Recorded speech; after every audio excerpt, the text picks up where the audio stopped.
Welcome to this episode of the Boon of Wireless, coming to you as always, high above the streets of northern New Jersey at ANJ Media. Yes, New Jersey, home to almost 400 diners. And in northern New Jersey, our pork roll is called Taylor Ham, and don't forget it. I'm your host, John Horowitz from Atrium Unlimited Consulting. So we launched the Boon of Wireless podcast on February 15th with two great interviews with Boost and Mobile X founder Peter Atherton and the Senior Vice President and General Manager of T-Mobile's wholesale and MVNO business, Dan Thagaizen. I'd like to thank everyone who sent in their comments and well wishes for our continued success with this project. If you liked the episode, leave a comment below and feel free to give us a rating. Give us a like, or most importantly, subscribe to the channel. What we hope to do on the podcast is share some knowledge, educate, and speak with the movers and shakers in the wireless community.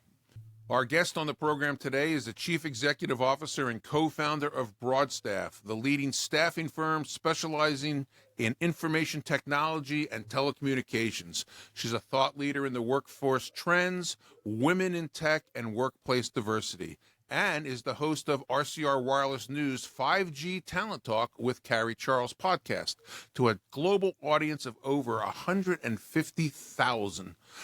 Using her diverse background as a lifelong entrepreneur, certified financial planner, certified master life coach, and a U.S. Marine Corps veteran, and Carrie, thank you very much for your service.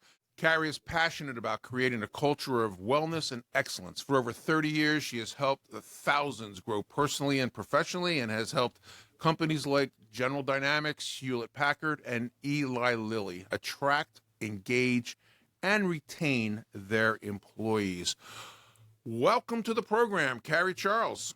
Thank you, John. I have to say, before we get started, and thank you for having me on the show, by the way, but you look good. I don't think I've ever seen you in person. I know we're not really in person, but we've talked on the phone, 100 times, but you're looking sharp today.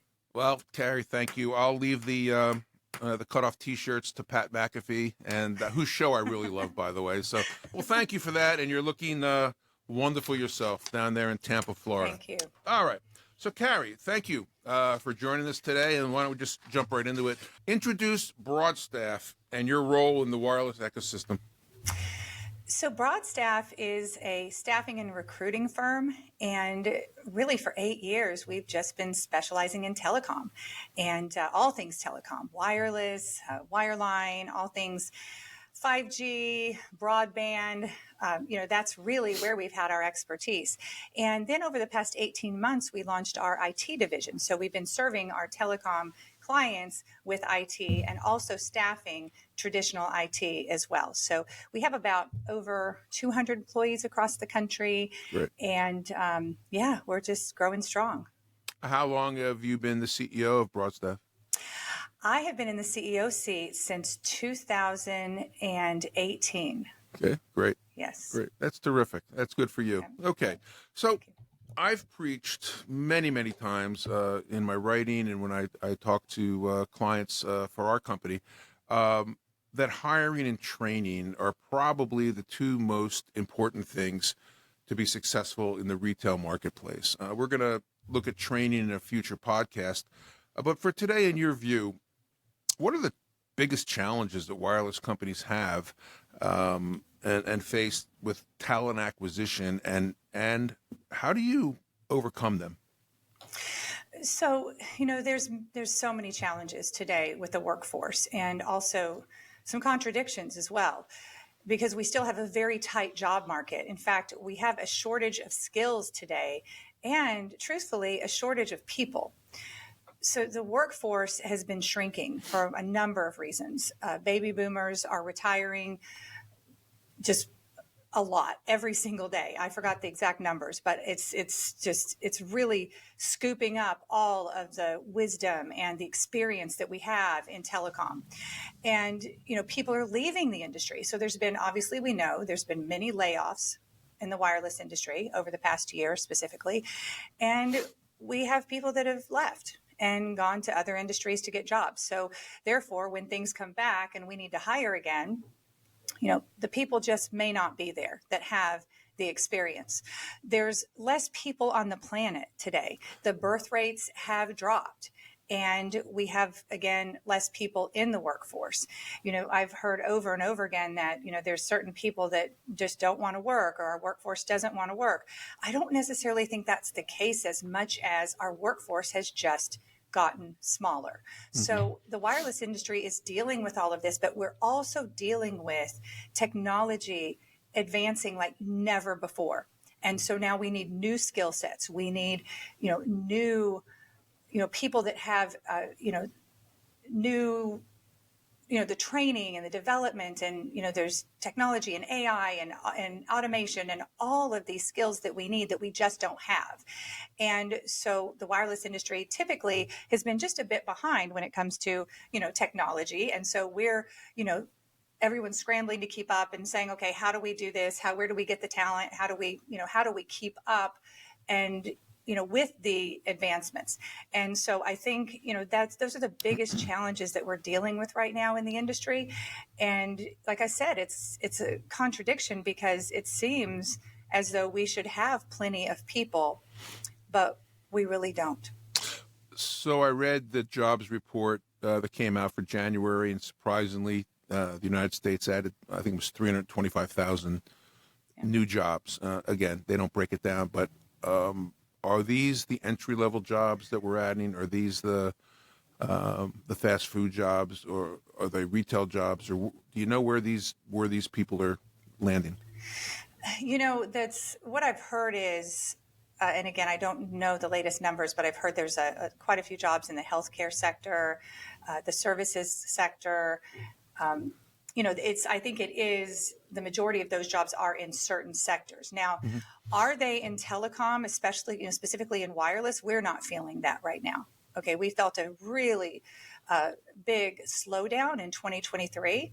It started in Q4 of 2022, and it continued all the way through the year.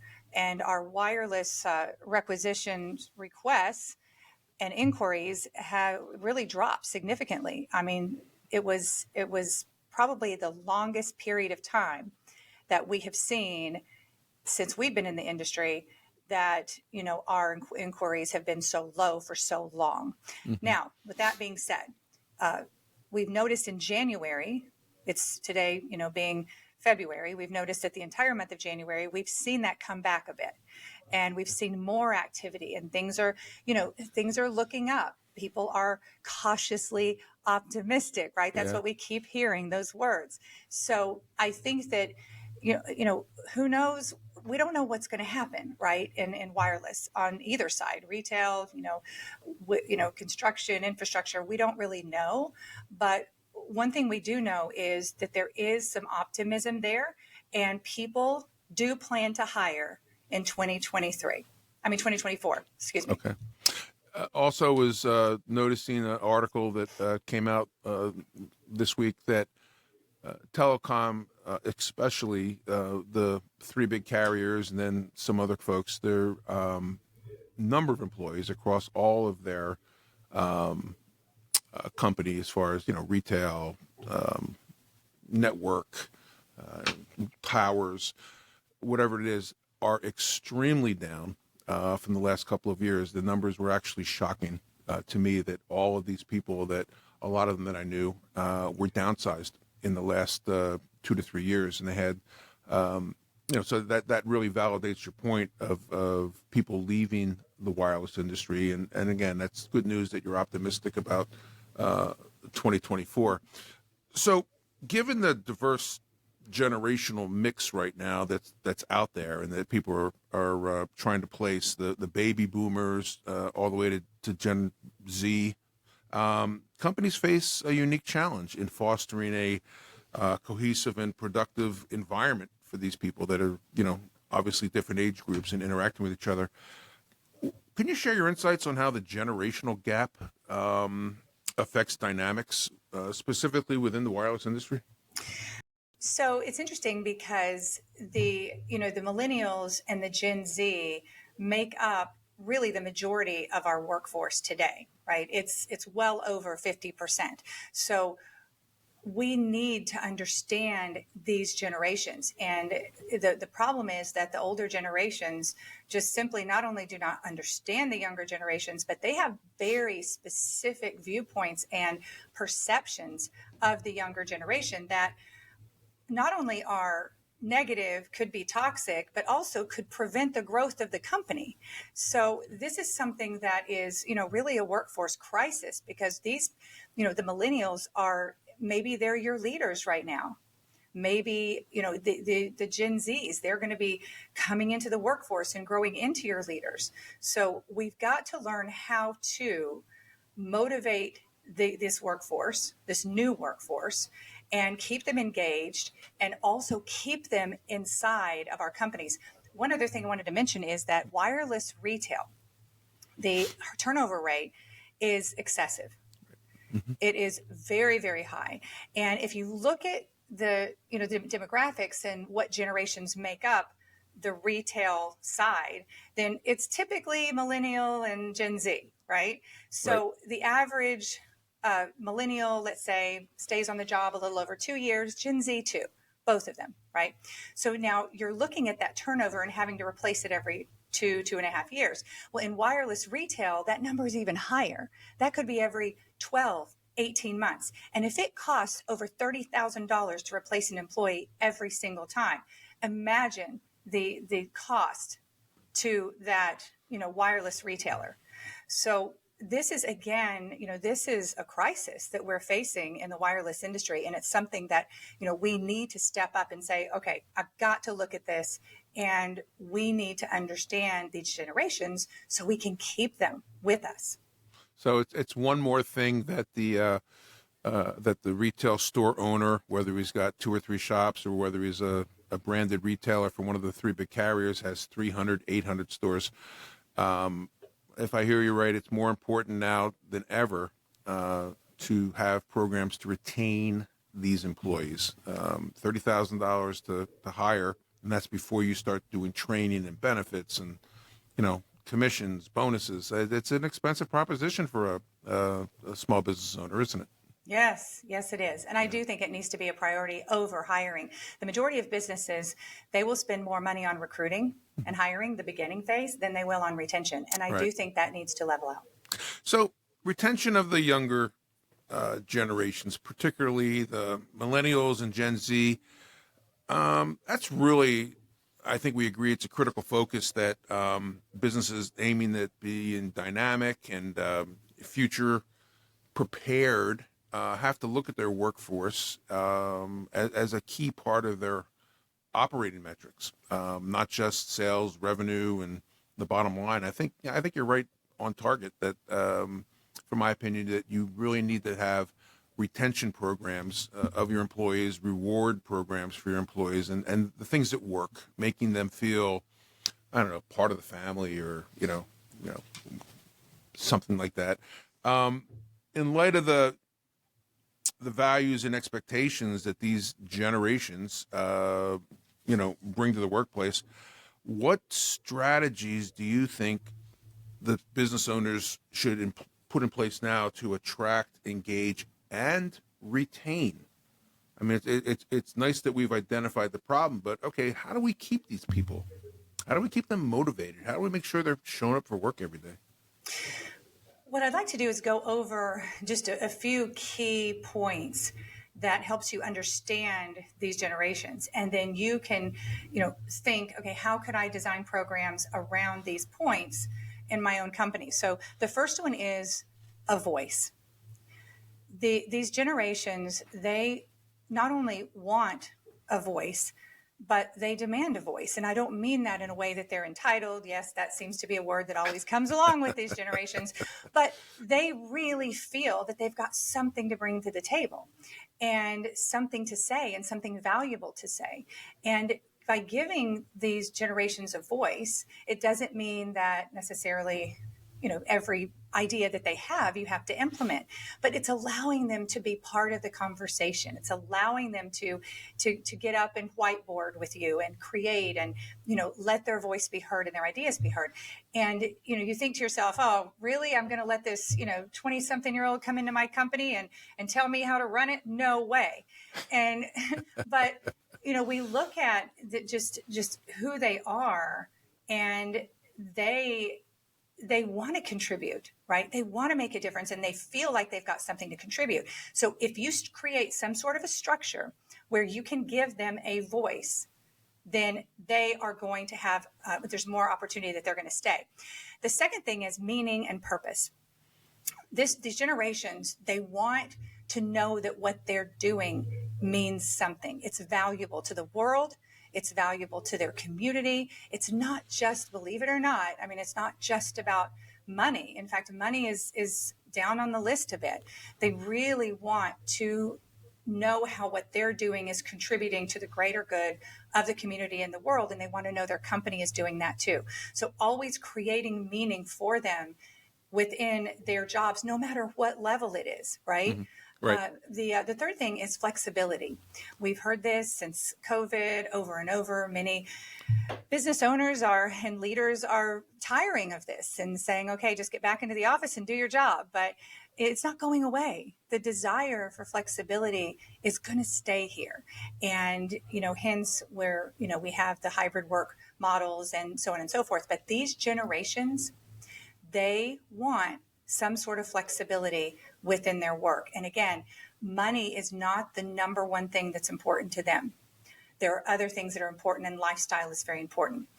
The fourth item is what I'm getting ready to say is really important for all human beings, but it's especially important for the younger generations. And that is create an environment of growth, development, and career path. They need to see a career path. And if they don't see a career path for themselves, they will leave.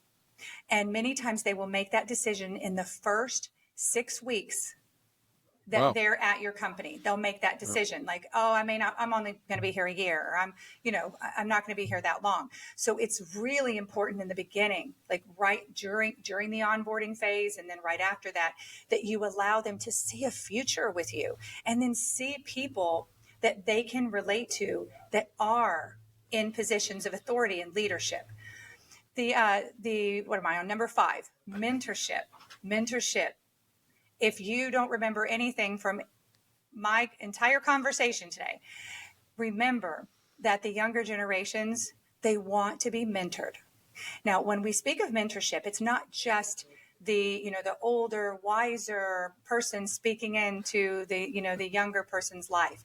What I'm talking about is they want mentorship, but in a group format where they can connect with other people at work and talk about things that are not necessarily just work related, where they can get mentorship from each other, not just, like I said, the older, wiser, but also sharing, almost like reverse mentorship, right? I have mentors that are much younger than me, and I believe in reverse mentorship.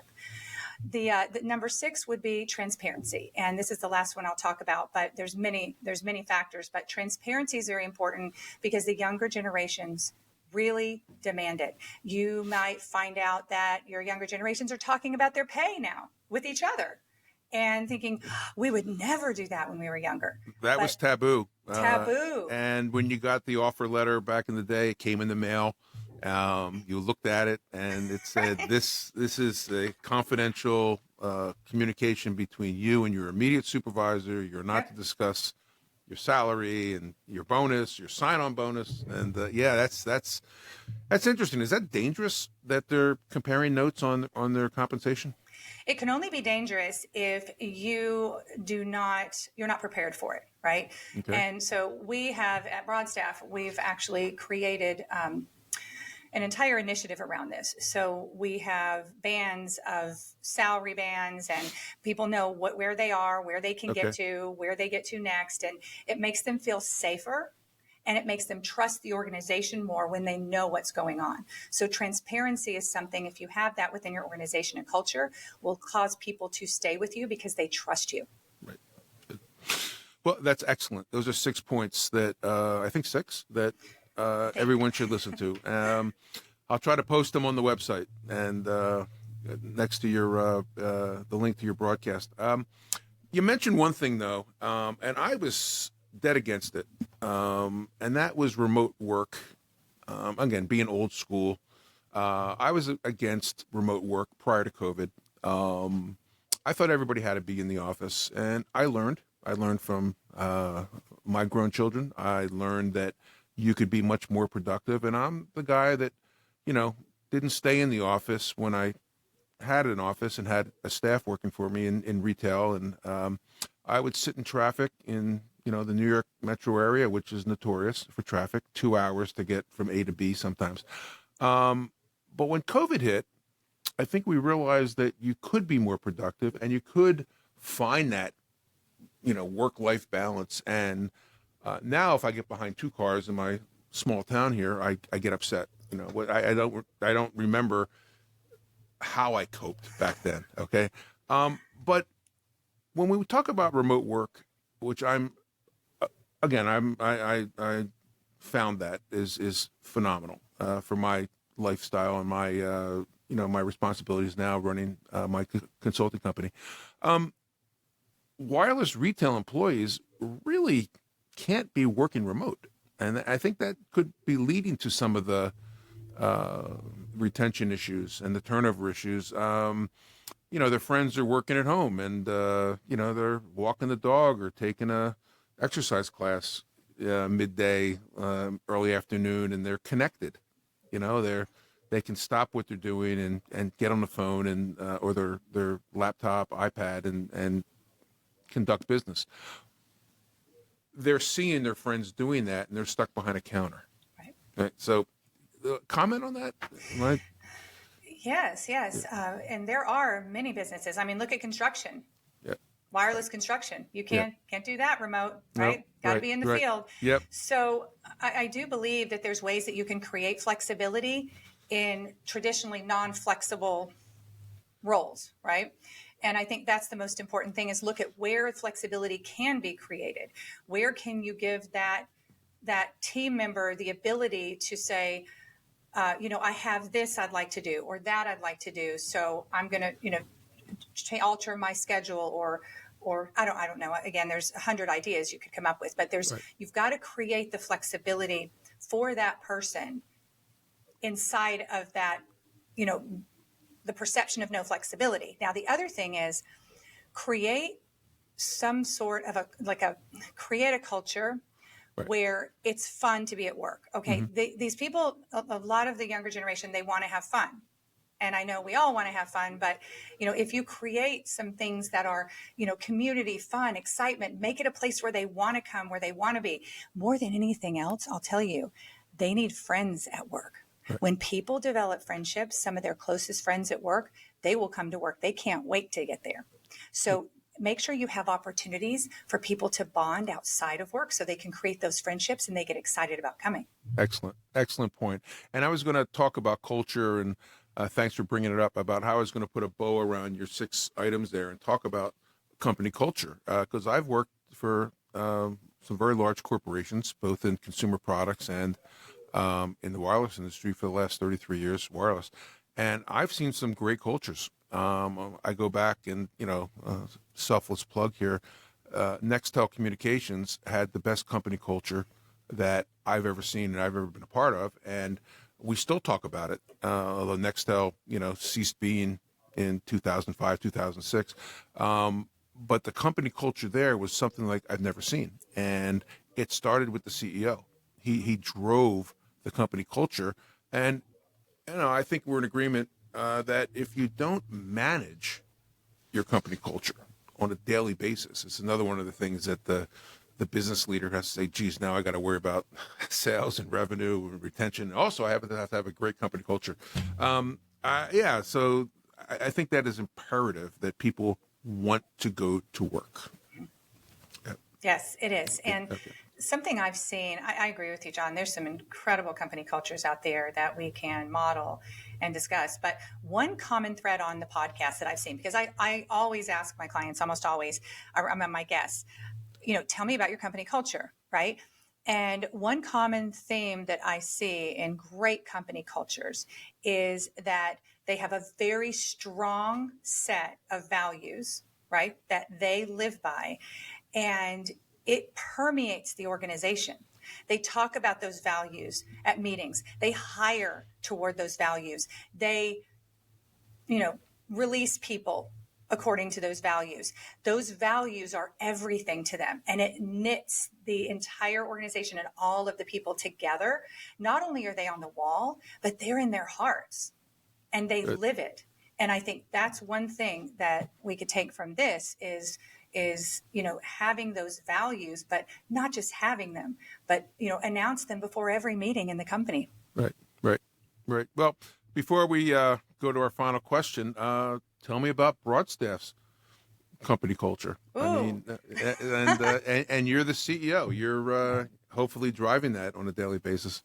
I'm so proud of our culture. I really, really am. And so when I took a break from business entrepreneurship, and I became a life and business coach, and I did that for over 7 years, and I got 5 certifications, and really was trained in how to help people perform better, and how people can have great lives and design their lives and transform their lives. And so I wanted to take everything that I learned as a coach and bring it into a company culture. So what we have at BroadStaff is we've got a culture of empowerment and growth and development and wellness. I mean, it is all about the whole person. So it's not about them, the person, the team member succeeding at work. We want your whole life to be great. Every piece of it. We want your relationships to be great. We want you to be, we want you to have your finances to be in order. We want you to be healthy and fit and vital. We want you to buy your first home with us. We want you to feel good. Your mental health. We want your mental health to be in top shape. We want you to get enough sleep every night so you feel good. So we literally will teach, coach, and discuss in our small group mentorship groups all of this. So we have a culture, what we like to call, of whole life success, not just how to be successful at work. And that's one piece of it. I could go on and on and on, but that's the piece that everyone loves. All right. So the bottom line, how is your employee turnover with that fantastic programs that you have in place? It's actually been great. It's been, I'd say we still have it, just because in recruiting, people typically don't become recruiters and say, I'm going to be a recruiter for the rest of my life. Right. Many times they'll start after college and it's a great first job and they'll get in it. But we have recruiters here that started out of college. They've been with us for 5 years, 6 years. Great. And the reason why they don't want to leave, it's not, they love being recruiters, but they love BroadStaff and they love the culture and what we provide. So I would say, just like every other business, we definitely have turnover, but, we do practice what we preach. With the majority of our employees are millennials and Gen Zs, and we put all of these principles in place here. Good. Final question. And I wish we could go on and on and on, but you talked a lot about the environment and the landscape. Is there one or two key trends that you see or anticipate will be the most significant impact on the wireless workforce in the next couple of years? Is there one thing that you would want to leave our listeners and viewers with? Yes. And it's no surprise what I'm going to say, but I'm going to say technology, automation, and AI. Mm-hmm. And recently I've been involved in just many, many trainings on artificial intelligence. And this is going to transform not only in our entire world, but it's definitely going to transform hiring, onboarding, everything that we do around, our candidates, our employees, our employee engagement. And so if I could just leave you with one thing today, and the trend that you're going to see over the next couple of years, and by the way, it's going to move very fast, just simply because we have access to these models. Think of ChatGPT. It's free, or for the cost of 2 Starbucks coffees, we get access to this technology. Everybody does, right? So you're going to see it move so fast. And the leader has got to be involved here. You can't outsource it. You can't say, I'm just going to bring in a company and they're going to do it all. You need to understand it and you need to be trained on it because it is going to transform really every industry, but specifically the wireless industry, because like I said, we just typically have been a little bit behind with technology. And this is going to move so fast that if you're not in it and you don't understand it, you are going to be lost, absolutely lost. And your job may be lost too. Great point.